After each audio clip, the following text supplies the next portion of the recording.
This is Bill Moberly with the Americans in Wartime Museum. I'm conducting an interview with Jerry Wiedewitsch at the Crystal City Marriott on the 22nd of February 2020.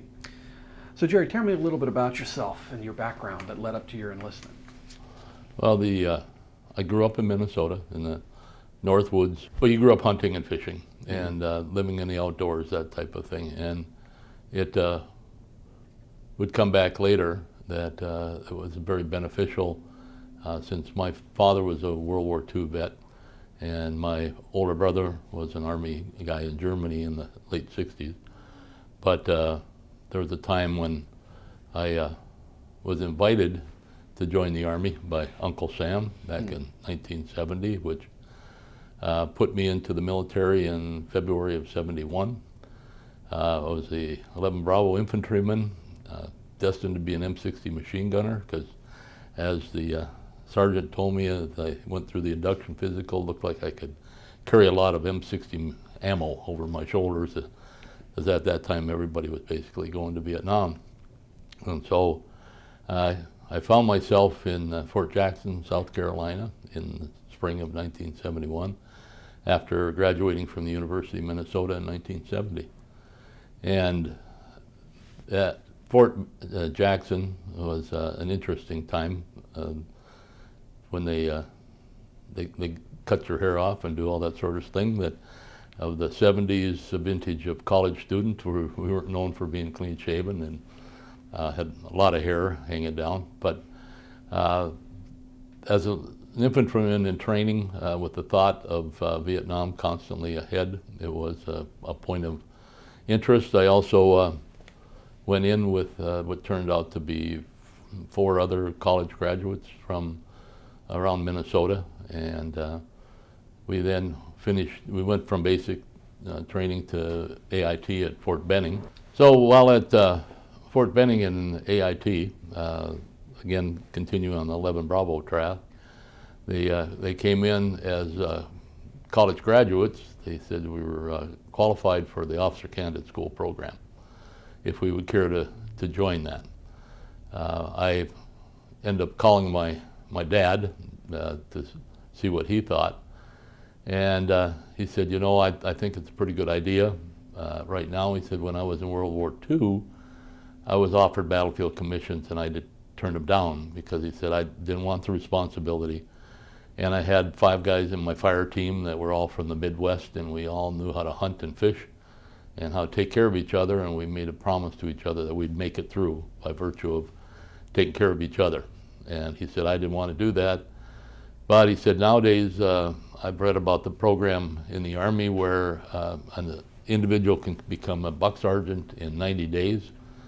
He said I think they call it shake and bake, and he said I don't think a sergeant that's got 90 days is the kind of guy that can probably do you the best as far as keeping you alive and sharing the experience with you. So he said, if you get to be a lieutenant, he said, even though you'll be a second lieutenant, he said, you may not be able to say what you're going to do, but you can maybe have some say-so how you do it.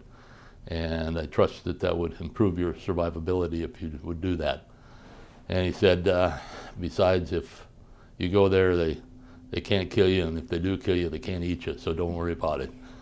I thought that's really great encouragement, Dad.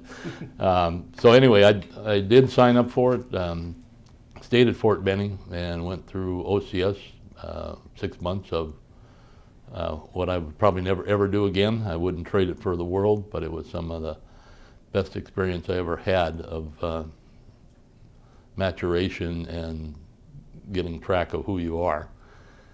Consequently, I was then on orders to the 25th Infantry Division in Vietnam, and I went through Fort Knox to the Armor Officer Basic Course and a Motor Officer course, since I figured at the time if I was going to be responsible for the big beasts, I ought to know how to maintain them and do everything I could to keep everything running.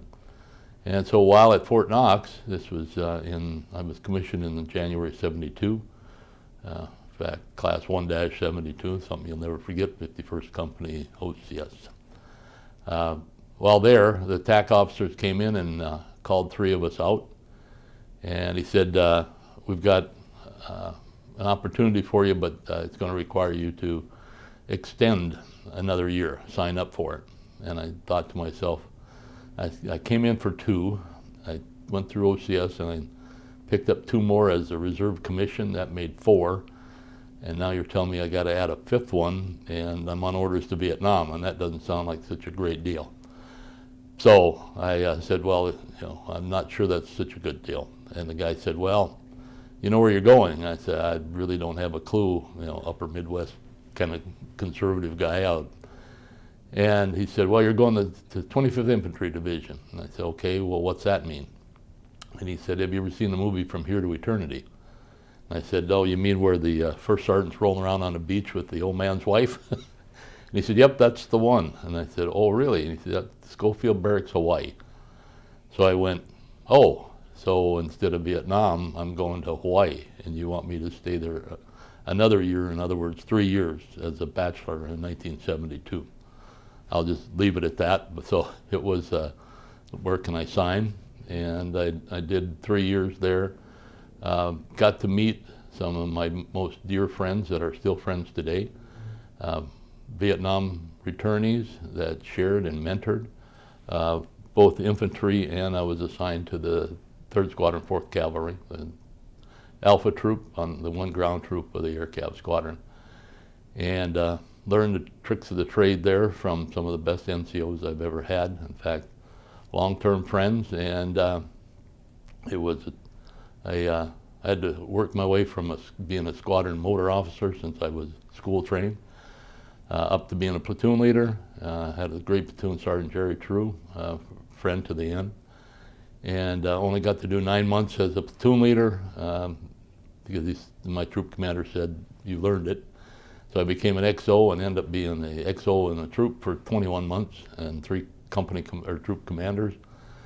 And then I had a very negative experience with a squadron commander who ended up being investigated by the DAIG and of how not to be a leader.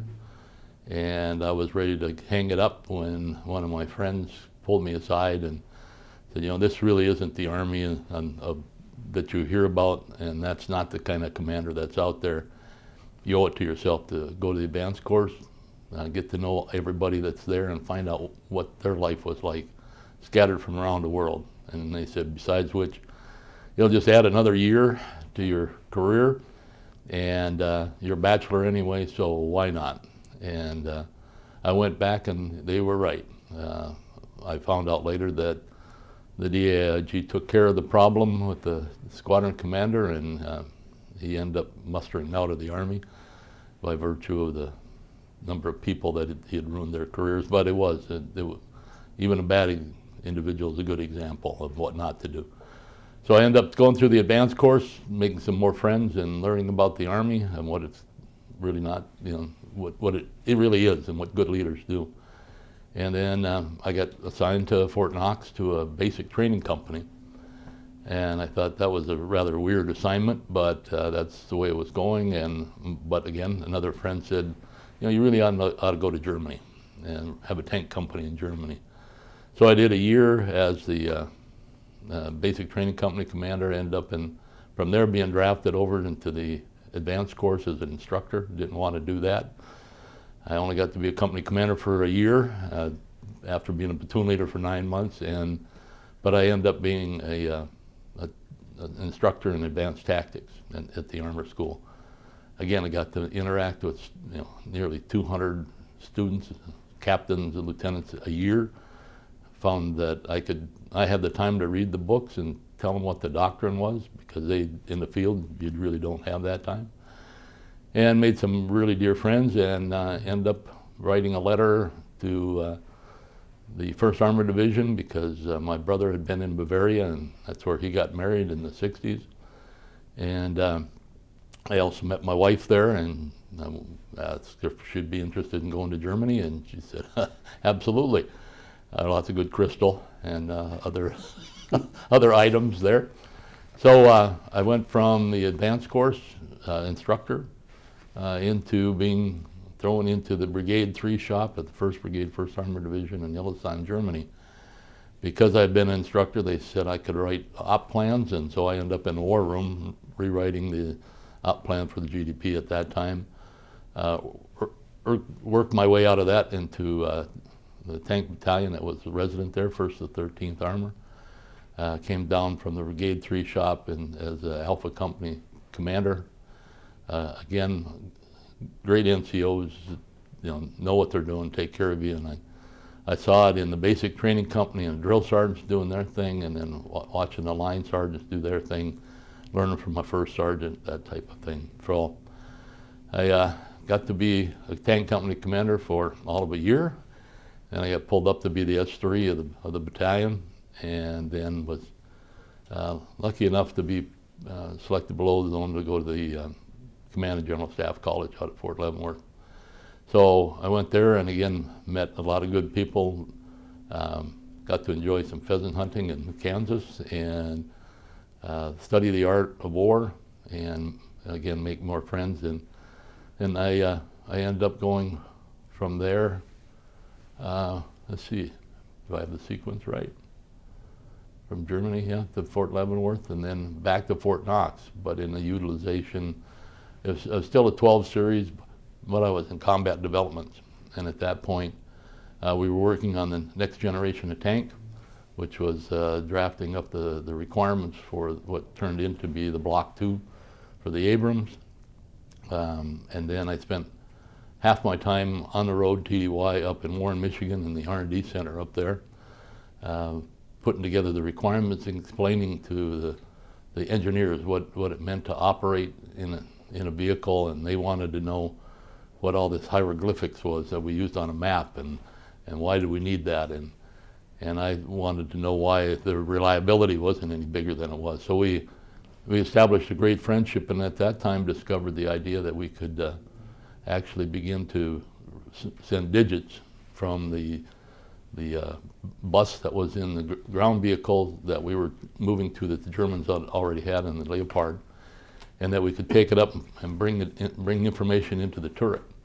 So put it through the slip ring so you could begin to see the information flowing inside the vehicle without having to mechanically do it. At that point, the birthing of digitization took place. The CG of Fort Knox at the time was General Rick Brown. His ADC in brand new one-star was a guy named Gordon Sullivan, and he'd just come from Germany, and he was interested in how we could move information around the battlefield. What year was that? That would have been, let's see, 80, came out of Leavenworth in 83, so it would have been 84, 85 time frame. So that is definitely at the birth of the digital communication deal. Exactly. General Sullivan carried that concept with him all the way to Chief of Staff of the Army when he digitized the Army. The thought process that we were talking about not having to require people to get lost at night trying to pick up an acetate overlay that may or may not have the right grid marks on it to find where you're positioned and what you're supposed to do. And by the time it gets back to the TOC and it gets disseminated and shipped out, it's about the time you're supposed to be SPing and headed out, so you end up fragging the information, when in fact you could just pass it down.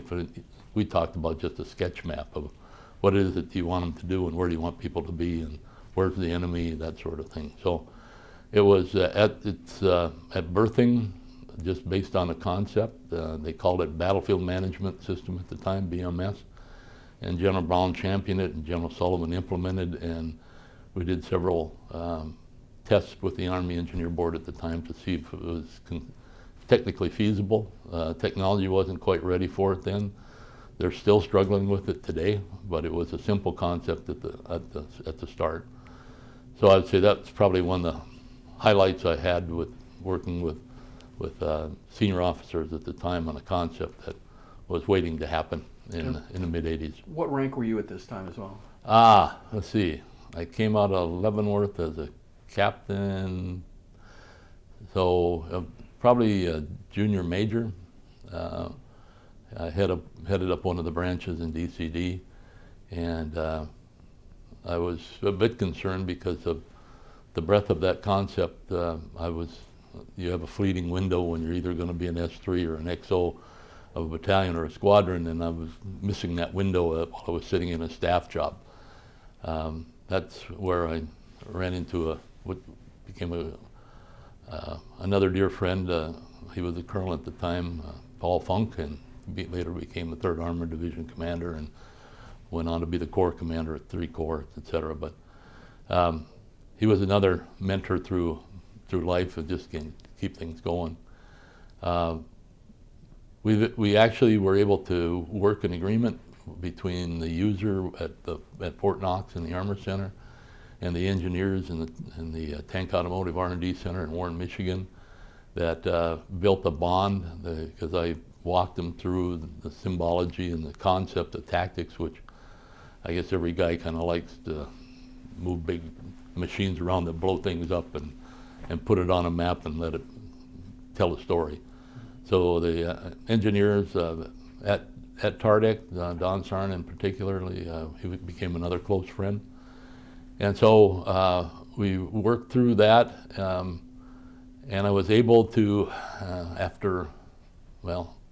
had to extend at Fort Knox for another year. I then went to the training Cav Squadron as an XO and began my XO time. That didn't last maybe 8 or 9 months, and then I became the Brigade S3. And I thought, well, between the two of them, I'll at least earn my spurs that way. And while I was the Brigade 3, Fort Knox got queried because General Lou Wagner was moving from the Death Rada in the Pentagon over to be the commanding general of the Army Materiel Command, a 4-star billet. And he was looking for an aide. And so they did a blanket search of background and history. And my name popped up, and I told my boss I had no desire to be an aide to a 4-star when I was just now trying to get my majority time completed. And Colonel Tip Franklin at the time said, you need to go do this. He said, if you're chosen, you won't regret it, but he said, I won't let you say no. You go up and tell the 4-star yourself. So I was sent up. I flew to D.C. to the Pentagon. Humorous story, but airplane got stuck in a holding pattern. My interview time was coming up, and by the time I caught the metro, ran to the Pentagon, went screaming down the hall to his office, sweat running down my head. I walked in, his XO was sitting there, and I said, well, I got to go to the bathroom, put my uniform on. About that time, General Wagner came out, and he said, don't worry about it, damage is already done. So I said, well, okay, I won't have to worry about that job. He said, I got to go talk to the undersecretary. He said, I'll be back in the afternoon. You know anybody in the Pentagon, you can go visit. Well, I do want to talk to you at the day. So I did. I went and visited some friends that were hanging out in Desk Ops and that sort of thing, and came back in the afternoon, and he called me in. We sat down, and that was one of those memorable moments when chemistry is unbelievable. Terrific gentleman, a fantastic guy, as well as being very smart. And being armor R&D wasn't bad either, because we could compare kind of the history. And he told me at that time, he said, if I choose you, he said, I don't want a yes man. I said, if I want a yes man, I can find him up and down the halls here. He said, I want somebody to tell me the truth even when it's not pretty. And when I tell you I want your honest opinion, I want your honest opinion. Can you do that?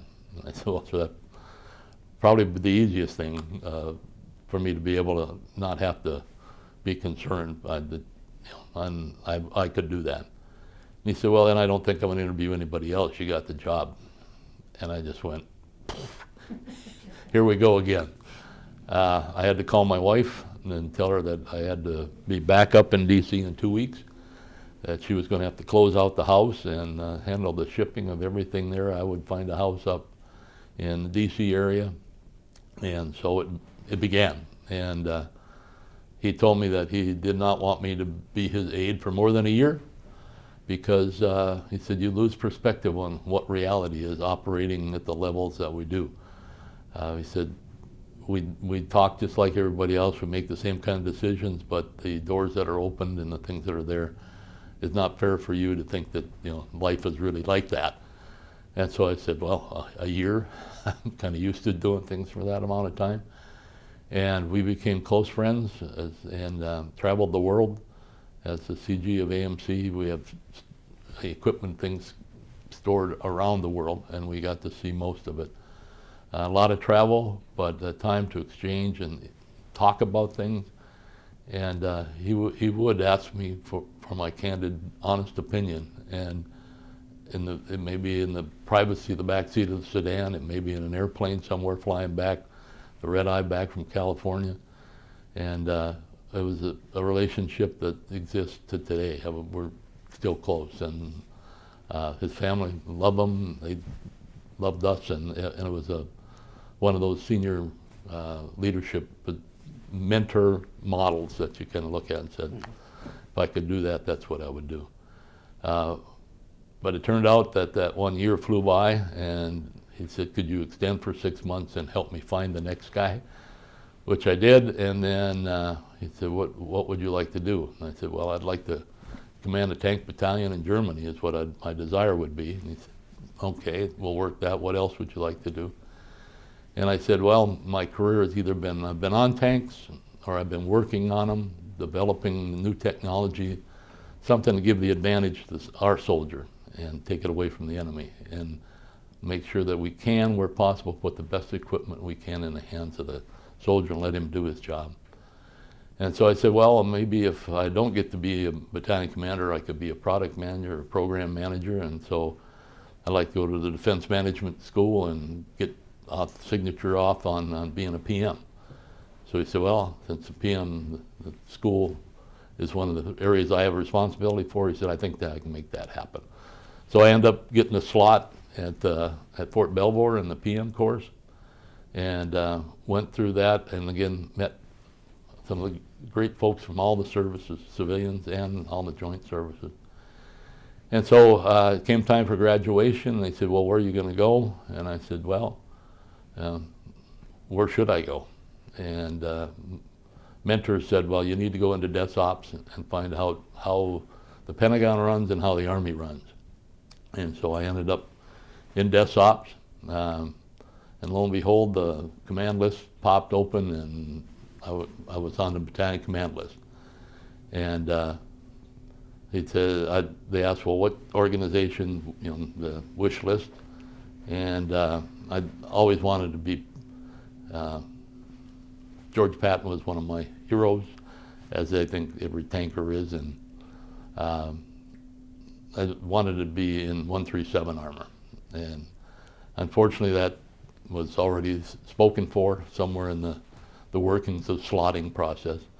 So instead of 137, I had 135. And they were back in Germany, and instead of being an Illisheim, we popped in, the wall came down, the whole uncertainty was there.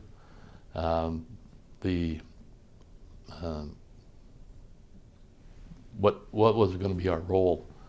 What were we going to do when the GDP was gone? And but I was still on the command list, and what are you going to do? It looked like it's going to be if the command survived.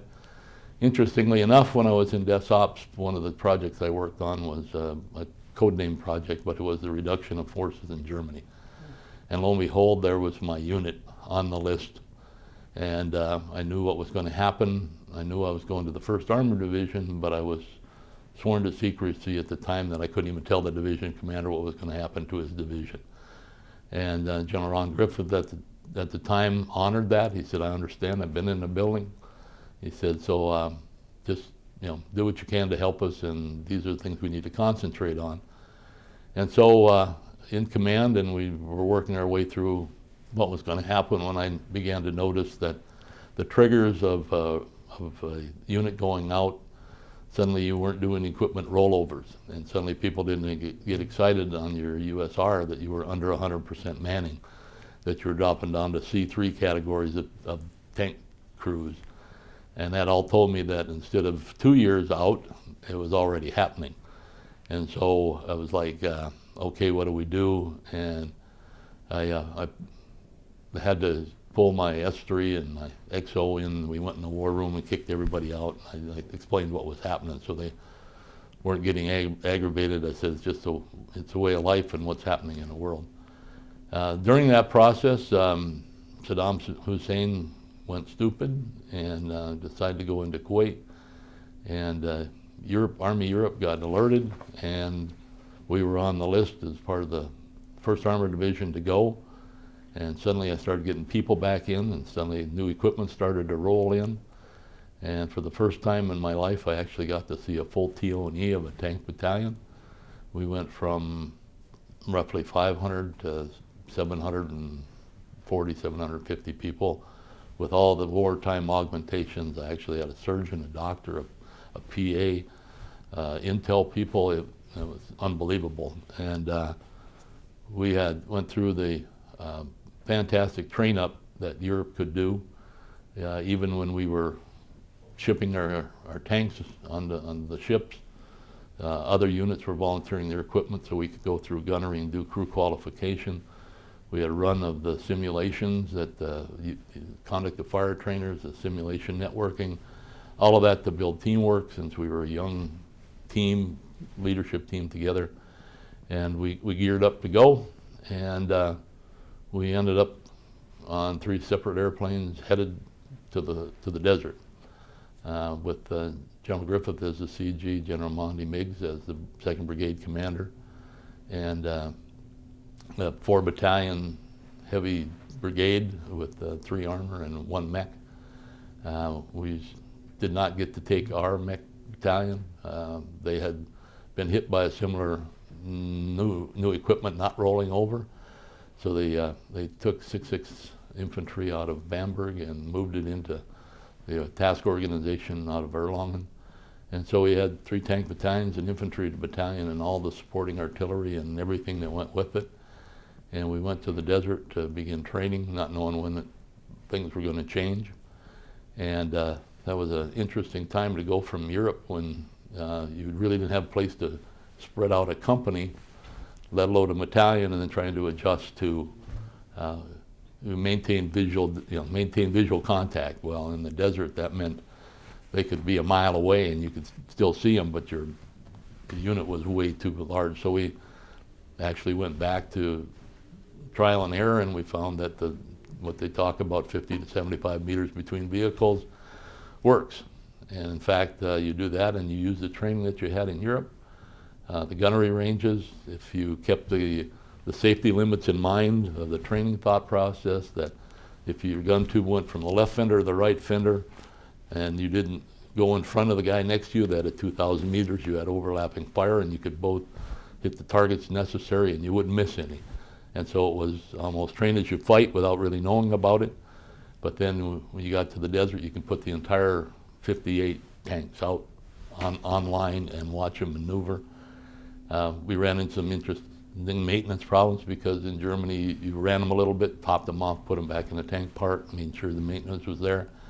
In the desert you ran the fuel all the way down to the bottom, and we found out that there was some gunk in the bottom of the fuel tanks that hadn't been moved in Germany, but it sure came out in the desert. So we had some maintenance issues, but it was a matter of maintaining it to be able to fight. And then we got the op order of what was going to happen, and then as General Fanks mentioned the other day, suddenly he got a call that everything was moving up, it was going faster, and so we had to do a little scramble, and then we headed off for the berm. And the 2nd ACR had done their thing, and we were right behind them out on the left hook. And the formation we were in actually had 6.6 infantry on the left-hand flank, which would turn out to be the left flank of the 7th Corps. There's nothing out there, even though the 3rd ACR and the 24th was farther west. But when we made the hook and they went north and we went this way, there was no way that you could ever guard that flank. So part of the plan was we would put the infantry battalion out there to be able to do a screening action on the left-hand side. And then we had 2 tank battalions in the front, and then I was kind of a wingman on the backhand side. It was, well, I shouldn't say that. The infantry happened later. because it was they wanted a tank battalion, infantry battalion, and 2 tank battalions. And so we went, and then we basically moved steady. We got through the berm and got to actually have a quiet night underneath the stars in Iraq, wondering what was going to happen. Tell me about the berm a little bit. Describe it. It actually became a non-event.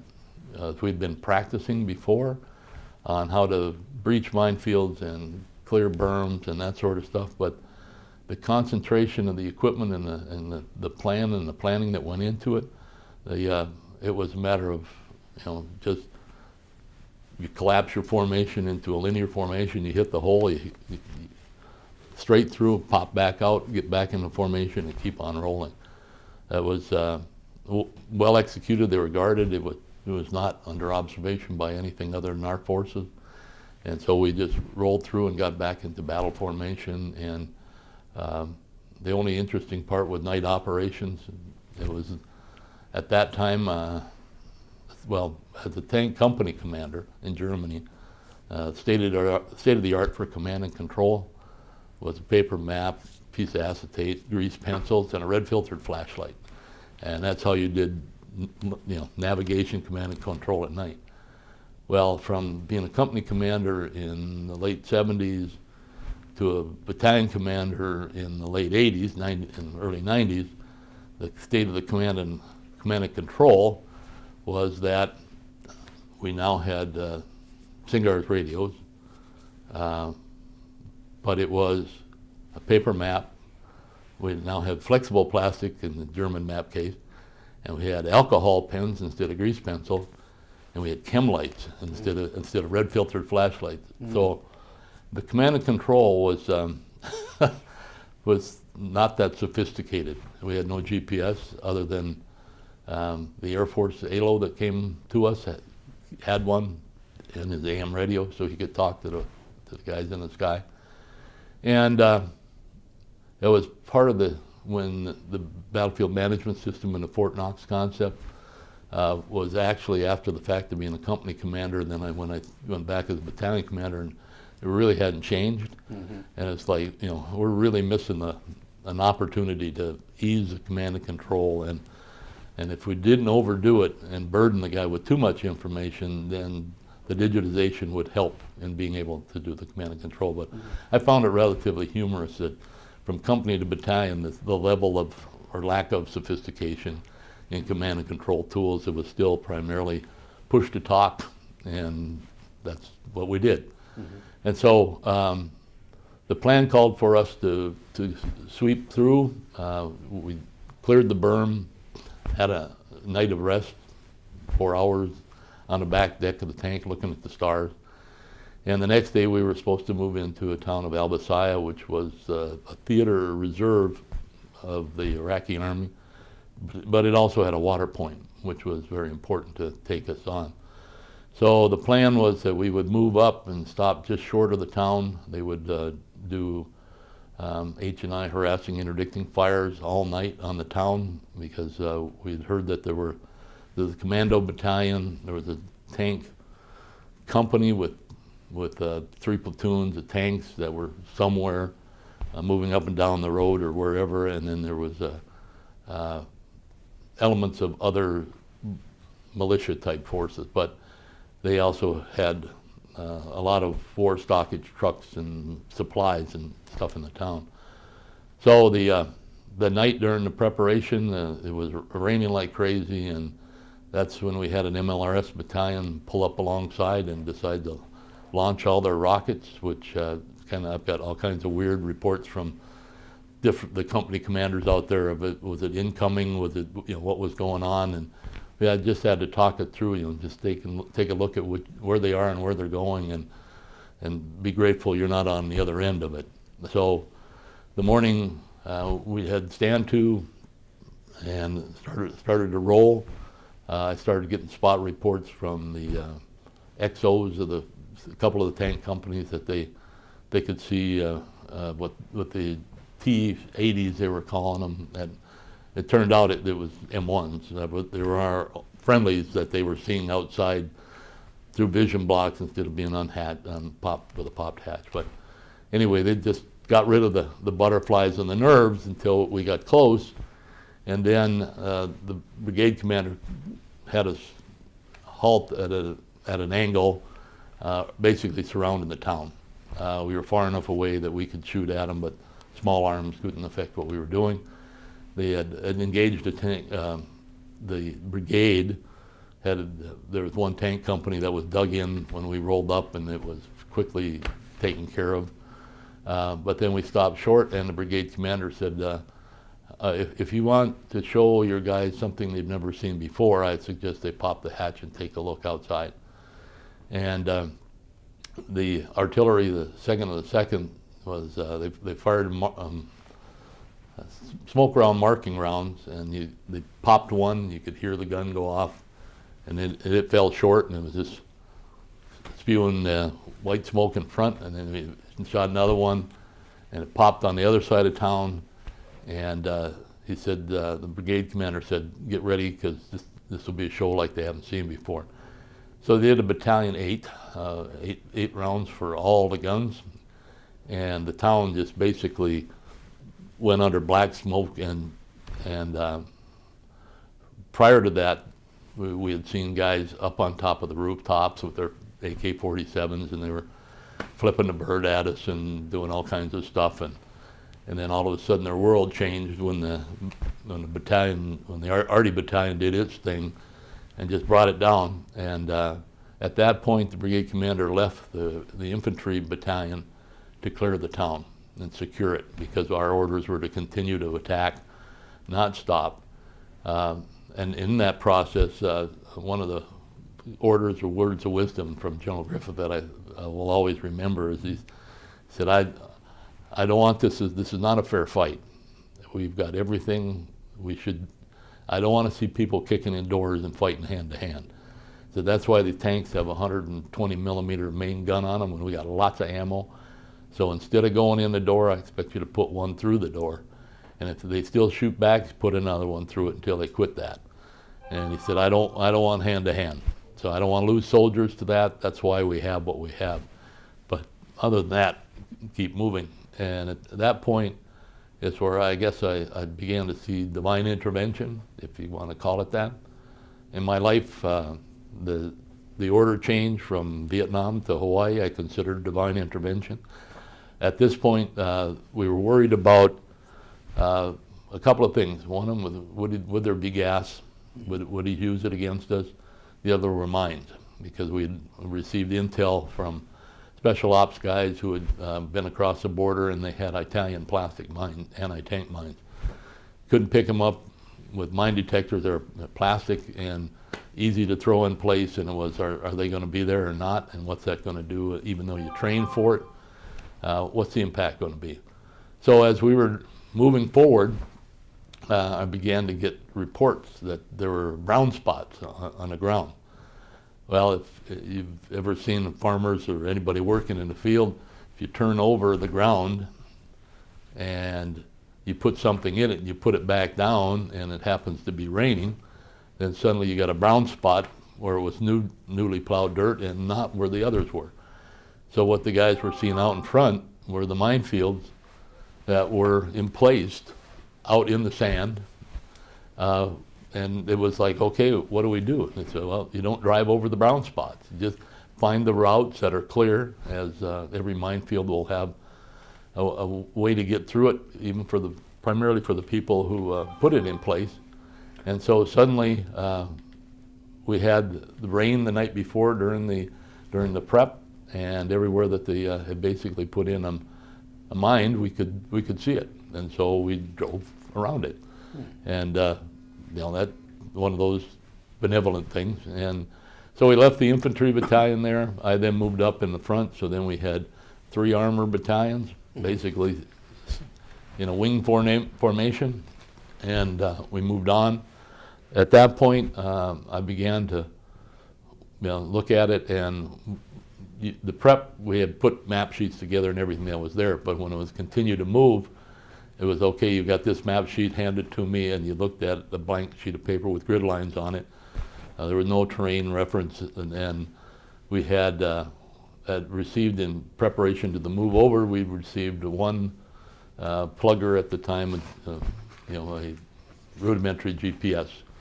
And so I had it on my tank, and then the way we were set up to move was that I was the right flank tank if we went online.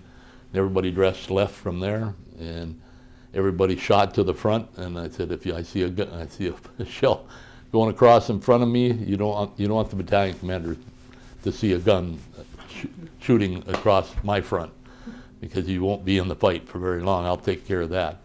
And so it was just as we trained, moving back and forth, moving forward, and I began to see the difference in the Army from when I came in at the Vietnam era and the state of the Army afterwards.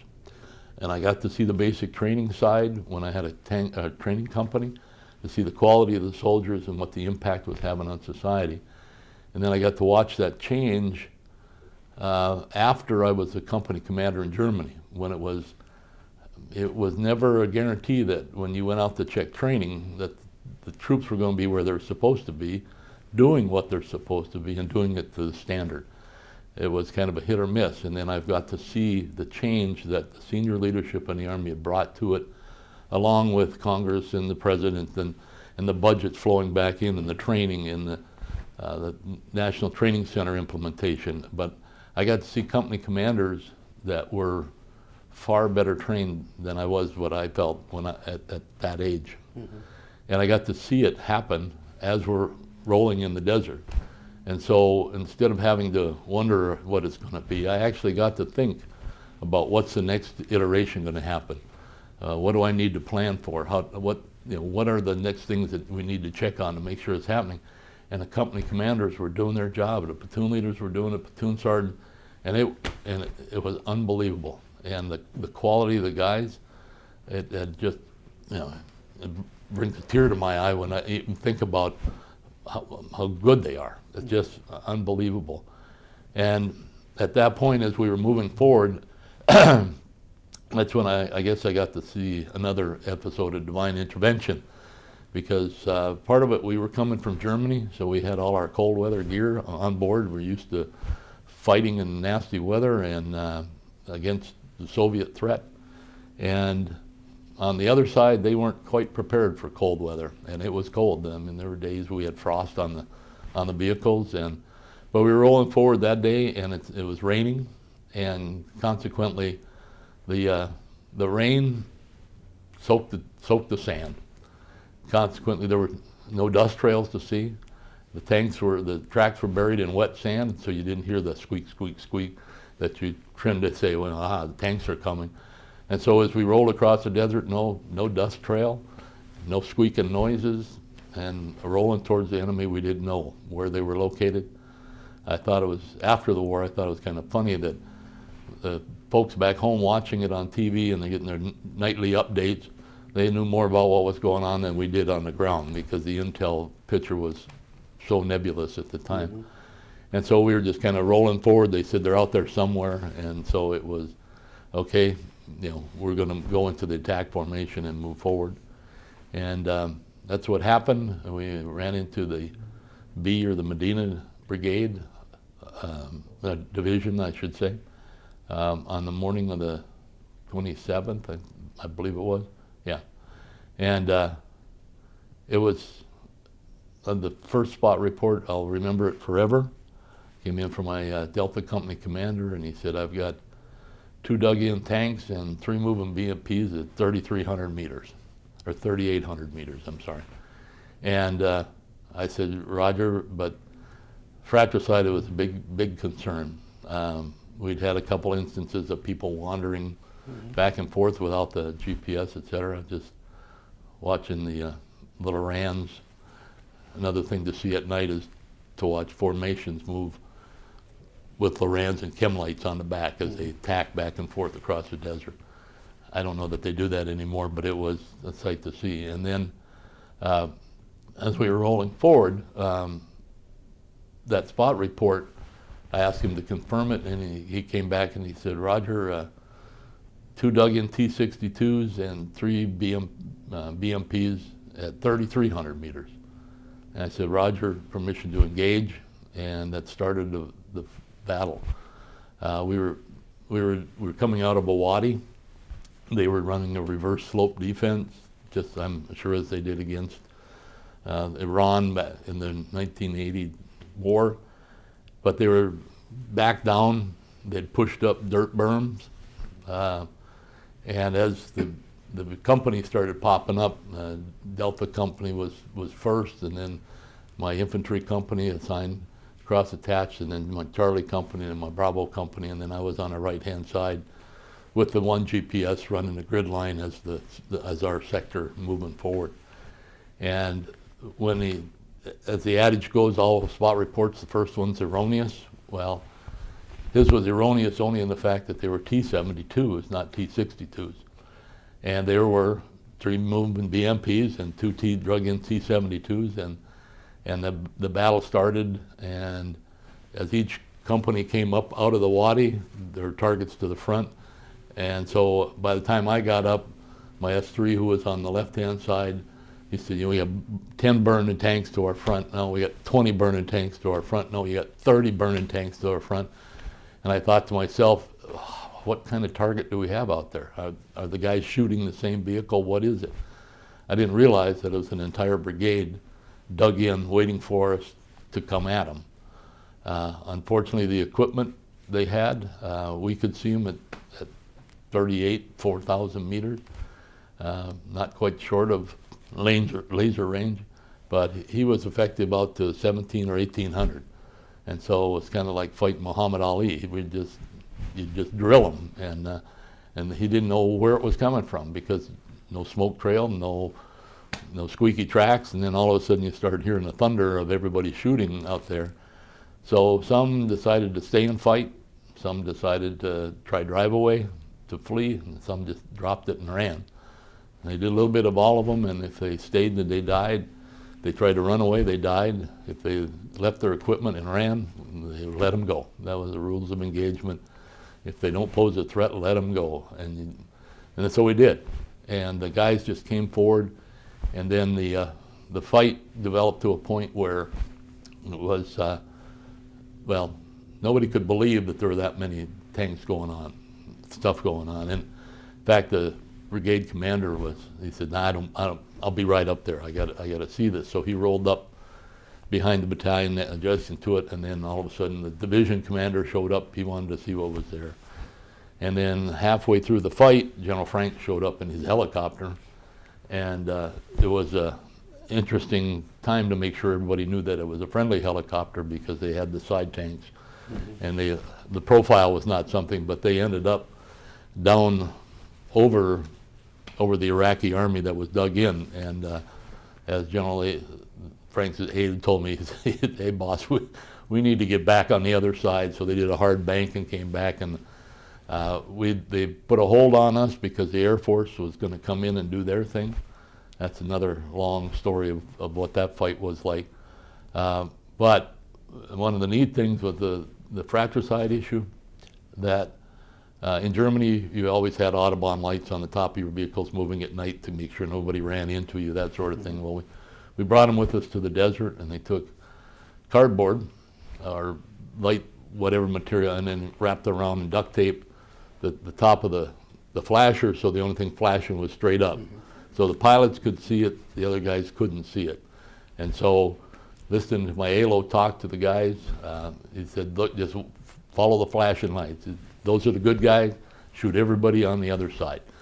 And so it's one of those fire control measures, but it was also hilarious because the helicopters, the Apaches showed up because they wanted a piece of the action that was out there. And the guys, the gunnery of the ground guys was competing with the 4,400 meter range of the toes on the Hellfire, on the Apache. Consequently, some of the after action camera video that was hilarious to listen to after the war, because you could hear the pilot, the gunner sitting there saying, okay, I got one out here at 4,000 meters, and oh shit, they already shot that one. Okay, there's one over here, let's at 30, they got that one too. Okay, let's one over here. And the tanks were just nailing them, and they got some shots in, but it was kind of a weird feeling to sit there and have Apaches hovering not far above your head as the fight is going on. And then the Air Force showed up, and the brigade commander had chosen that he kept the air capability as his controllable weapon system. Consequently, we weren't supposed to engage any of them, but I got a call from my halo, who was, because he was running a 113, he kind of tucked in behind the tank to keep himself safe. But he said, hey sir, would you have a couple of F-16s? And I said, what are you talking about? We don't have, and he said, well, there's two of them up there inbound, and they happen to be from the same squadron that I'm from at Shaw Air Force Base, and we have drinks every Friday evening, and they just called me on my call sign and said they're available for targets. Would you like to have them? I said, well, the brigade commander's not going to like this, but yeah, there's guys down over the hill that we can't get to. And so he said, well, just watch the sky.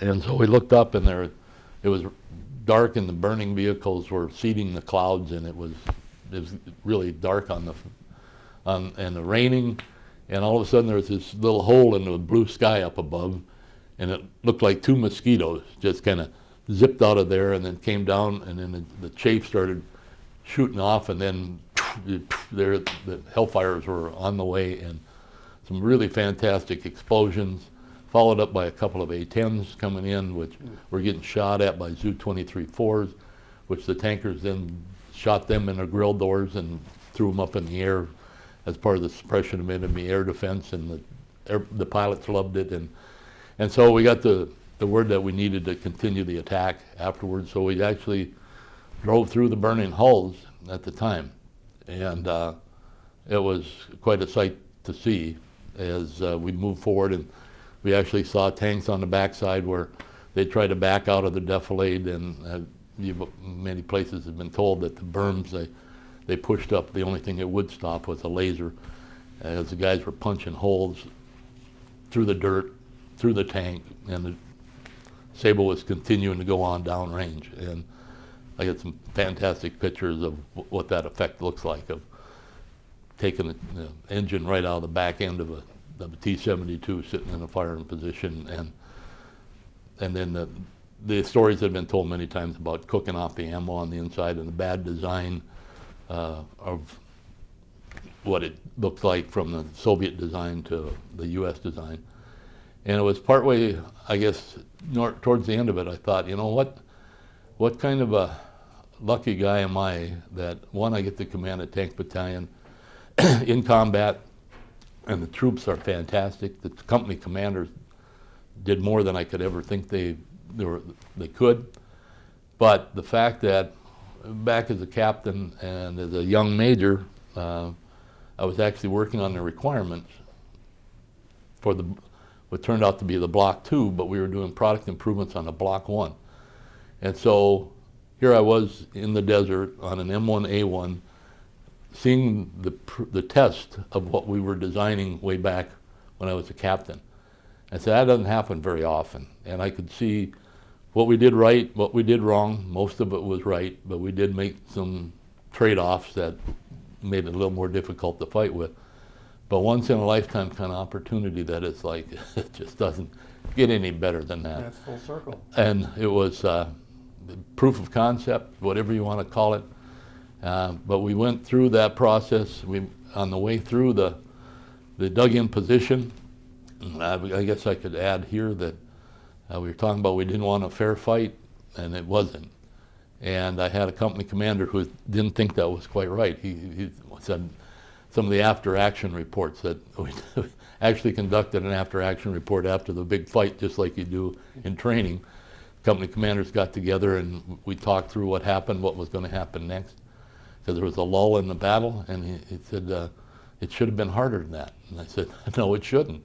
It should be one-sided. But it turned out after they did overflights and took pictures of the positions and all that stuff, the score was 116-0, our favor, which is the right way to do stuff. And in line with the division commander, the brigade commander, our training and doctrine, our equipment, the Medina Division, the B Brigade basically disappeared that day.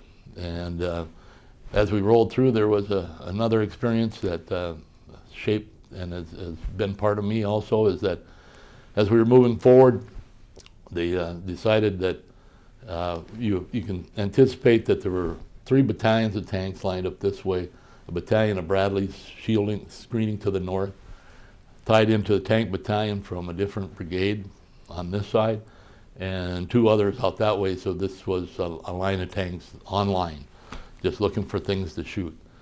And as we got the order to move out, the scheme maneuver called for us to begin to shift down back towards Kuwait. And that left the tank battalion online, and I actually jumped off and grabbed the scout platoon leader and told him we were going to be moving out. And having friends in the Army, it's like I went to war with my next door neighbors from Germany. And the guy next to me was a fellow company commander in Germany the first time we were assigned there. So we'd known each other a long time. But I told him to call his boss and tell him we're going to be cutting in front of him, so don't shoot. We're good guys. And he said, okay, I'll let him know. So they held their fire, and we did. They started peeling from the north, and then we maintained a basically wheeling motion to come down with all this string of tanks. Is just unbelievable to see. And as we went out, we ran into an ammo supply point, and it was exploding, because that was one of the things that the Air Force hit, was the ammo dumps, and the stuff was going off. And it's kind of wild to see 122 millimeter rockets doing cartwheels in the air over your head while you're sitting on the tank. And at that point, they obviously wanted to maintain contact with us, so I saw 4 Bradleys coming from the right-hand side. And they came rolling up, and they parked off to maintain contact. But as we were sitting there waiting to get, guys were watching the front, and we were still receiving reports that there were fleeing vehicles that were trying to hit it and outrun it. But I actually saw a flash to the right-hand side, and there was a Bradley vehicle sitting right up there. And it was just a brilliant flash, and then it started to smoke, and it was, what was that? And about that time, the one behind it hit, and as I was looking, the Bradley just lifted up on its nose, and it came back down. And the scout that was in the back, it turned out to be a scout vehicle, not an infantry vehicle. When I saw 4 of them, I was thinking, anyway, a Bradley platoon. But as it came out, the observer just went skyrocketing into the air, and I thought, oh man, he's dead. Turned over, came down, boom, he landed on the dirt, popped up, and he took off running like crazy, jumped behind a berm, so he was fine. But we sat there, and we actually watched the medics came forward and tried to evacuate the guys out of the other Bradley. And it was my Bravo company sent his medic over first while they were bringing theirs up. They did a joint operation to get him out, and they couldn't. The driver ended up that he was dead. And it was after the investigation. At the end of it, there was friendly fire. Sable round through each of them from their parent battalion. The investigation showed that what was happening is that around the ammo supply point, the Iraqis were dug into the dugout holes and trench, and they were popping up with RPGs and shooting, but they weren't looking to make the tanks mad. They were shooting at the Bradleys, and the splash of the RPG on the side plates of the Bradleys to the tankers on line, 2,000 meters back, looked as if they were muzzle flashes. Consequently, they thought they were being shot at, and they engaged those 2 Bradleys. I watched the one Bradley burn. I still have a memento on him. Maybe I shouldn't, but it's melted aluminum Bradley material with a 25 millimeter link embedded in it, and that's reminds me of one of the soldiers we paid homage to today. You won't forget that. But the other crew survived.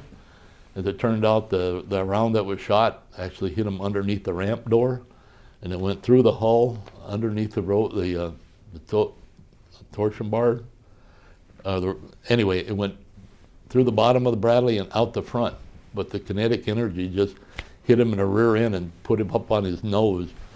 But they drove it away, and he finished out the war with a with a hole underneath the floorboards, and it was okay. But then after the war, we came back and they picked up the hull of the Bradley and hauled it off for recovery. But we went on, and then through the ceasefire, and at that point you could sense the turn that had taken place. Mm-hmm. And talking with the commanders as we were continuing to move, because we were told to keep rolling until it looked like a ceasefire was going to happen, and pick out the best terrain to stop on. Don't sit down in a hole just because they said stop. You continue to get the right ground. But the guys, occasionally you'd see a vehicle at distance get up and try to run away, and then it was like, oh, okay, who's going to shoot? Nobody really. It was kind of like, it's over. We beat him. But if he had his guns out, they'd pop him. If it was just running, they usually let him go. But you could tell it was like, okay, we won. I mean, so it was time. It wasn't. It didn't seem necessary. But they continued. The soldiers continued to execute the mission. We went to the ceasefire and stopped in the most tactical, positive viewpoint. So then it was the word, we're going to leave our stuff in the desert. And so we had to do all the transfers and everything that took place. The property book transfers, moving the equipment. I, in fact, handed off my tanks to a buddy from Fort Riley, Kansas, out in the middle of the desert, and I took his older 105s and turned them in to this storage point, and all we brought back were small arms and connexes full of stuff. We went back to Germany. Then it was a matter of what are we going to do? And then, to me, it was one of the saddest points was that units that were built and the cohesion that was there, fought in combat, was so tight, and I was apprehensive going back to Germany.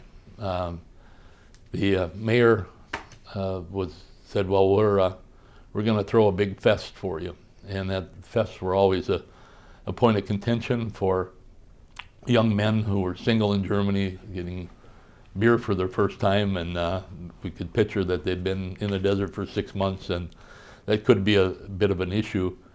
But you talked to the guys before they got on the airplane, and you basically told them that, you're not the same soldiers you were when you left. You are heroes to the American public, and heroes don't go home and get drunk, and they don't hit their kids, and they don't hit their wives, and they don't wreck their cars. They have an image that the people expect, and that's what you guys are. Even if it's fresh out of the AIT or whatever, because we got filled with guys from everywhere. And so when we flew back, they did have the fest, and I came in the next morning expecting a blotter report, and there wasn't anything. There wasn't a single incident. They had actually brought in extra Polizei in case they were going to have to drag guys out, and the guys took care of themselves. They started to have a little bit too much. They said, come on, let's go, it's time to go back to the barracks. The only trouble they had were the guys who didn't deploy. They got the trouble, they ended up downtown. And I just went, hey, Sergeant Major, this is not right. And he said, well, sir, once you talked to them about in the desert, they took it to heart.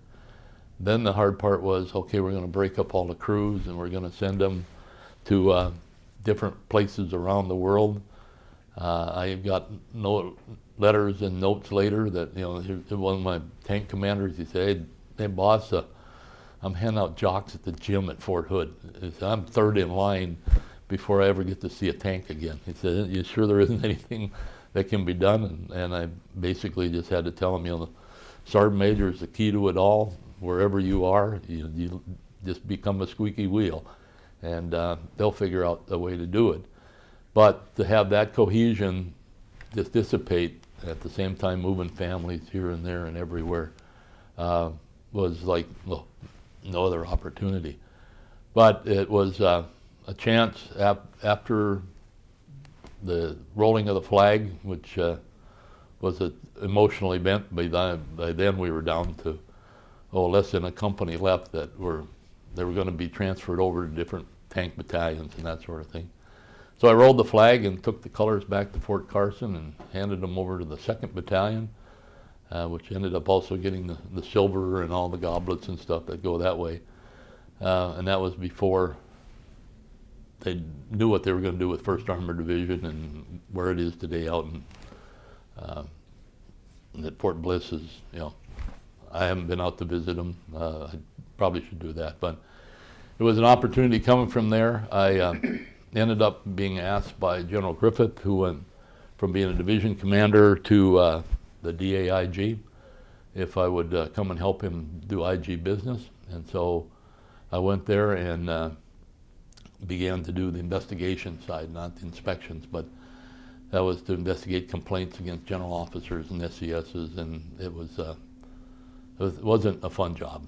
It's, those that were found without cause is okay, but I was, if you want, reflecting back on my early lieutenant experience with the DAIG, coming in to do the squadron commander.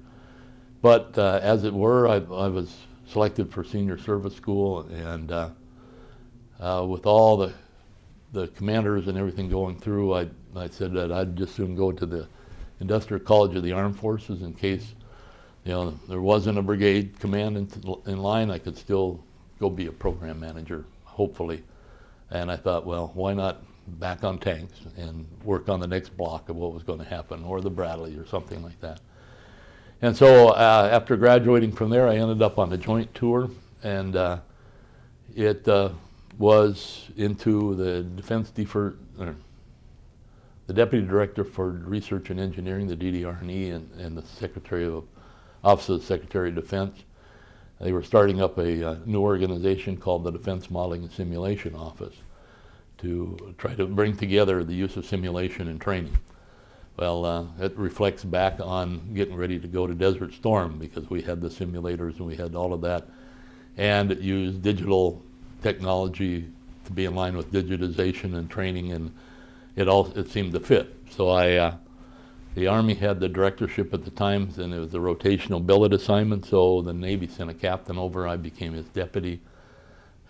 That captain left early, so I stepped in to be the acting director until the Navy got another guy who became a very dear close friend. But we advanced the state of the art of modeling and simulation to become a joint effort and to bring in standards and material and that type of thing. Whereupon I did 3 years in that purple assignment, and then I was assigned back up to the Tank Automotive R&D Center as a senior military rep, which was basically a holding pattern for program managers and tanks and Bradleys and things like that. So it made sense. And that was a period of Bill Clinton and the peace dividend in Europe, and the requirements were going this way, while the dollars and people were going this way. And as my wife and I had discussed before, that we'll continue to do this as long as we're working on projects that mean something and are fun, and we're working with people that are good people and we like it. Well, fun meter got pegged out during that period, and that's about the time where I put in my retirement paper at Christmas, and we decided, what are we going to do next? Well, we basically just took off the uniform May of '98 and went to work for an old Army buddy who was doing modeling and simulation and training at Fort Knox, and helped him work for 5 years, and then found out that I could make that money myself, and we actually moved from, we'd retired at Fort Knox, went to work there. We went back up to Detroit, worked as a special assistant to the director up there, and then the new PM for, at that time, Future Combat Systems came through. He had happened to be a captain when I was a major at Fort Knox, and he was becoming the PM, and he wanted some guys with gray hair and scar tissue instead of the DARPA 30-year-old super engineers. And so I went to work for him, did that until '03, and then moved to Florida and started my own company. And continuing to do the same type of thing, trying to bring advanced technologies into combat and tactical vehicles for our soldiers to try to give them the upper hand and make sure it isn't a fair fight anytime we have to go. Continue to do that to the day. Right now I'm mostly retired. My wife that went through that with me in Germany passed away. And then the divine intervention happened again, and the girl that I had been dating when I was 19 and she was 18 in college, we reconnected after 42 years, and we'll be married as of 10 years this year. Back doing, it's like old friends. What have you been up to? And now I'm a proud grandfather of 4 and two kids that she did a great job raising, and we're enjoying life. And staying in touch with soldiers, that's always going to be there. I just can't say enough about being a soldier. Like I said, OCS is something I probably would never do again, but it was the right move at the right time, and the mentorship that has taken place. I still meet with the guys from the 25th Division, although we're all getting gray if we have any hair. And unfortunately, some are passing away, and it's time to get close to friends and family. So that's a pretty big nutshell, but I apologize for rambling. That's a great story. Thank you so much. This video, we have a couple minutes left. This video may be looked at by researchers or future generations of people studying the conflict. Is there a message you'd like to tell future generations about your service or the value that you feel service is? Well, I would say that there were periods after Vietnam when you questioned whether what you were doing was the right thing or not. And I got to see the change in that if you have faith in the system and faith in the leadership. The leaders that we have now who are junior officers in Vietnam, and they learned the lesson. They brought the Army back to be the best in the world. But I also began to see prejudgment on my part in guys coming in that were covered in tats and had wire sticking through places I didn't think. And I thought, what kind of soldiers are they going to make? Well, I'm sure they had the same question about us coming in after Vietnam. And it's not what they look like on the outside, but what the character on the inside. The country we have is one that is so unique in the world that you can't, I don't think there's a place that can match it if we give them the opportunity to use their mental capacity and provide an environment that allows them to experiment, to make mistakes, but don't make the same one multiple times, and allow them to learn, and the young people will surprise us all. I can't tell you the number of times I just see what they're doing and just in awe of having walked in those shoes and seeing what they're doing. It's amazing, and it's a product of our society and our belief system, and it's a country like no other, and it's proud to be able to defend it and serve it, and we should never be ashamed of that. Well put. Well, thank you very much for your service, and thank you for taking time to do the interview. Well, thank you for listening to it and You're welcome. the opportunity.